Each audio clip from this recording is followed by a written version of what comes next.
Hey friends, if Microsoft Edge closes immediately after opening, then please watch this video. Now, this is very different from that issue where Microsoft Edge crashes or freezes after opening or something else happens, because in that case you can at least reset it or do something else. But this situation is very different because it will not open at all. So it has been mentioned on the Microsoft Answers forum, and a lot of users have confirmed this, that you can try the repair option. So right click on the start button and select settings from the menu. Go to the apps tab on the list on the left hand side, select installed apps, and then scroll down on the list on the left hand side and find Microsoft Edge.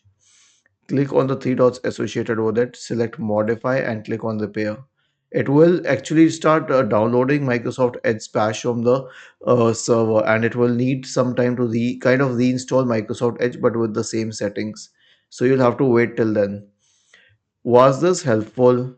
If yes, then please subscribe to the channel, and if not, then let us know in the comment section of the video on how we could help you further.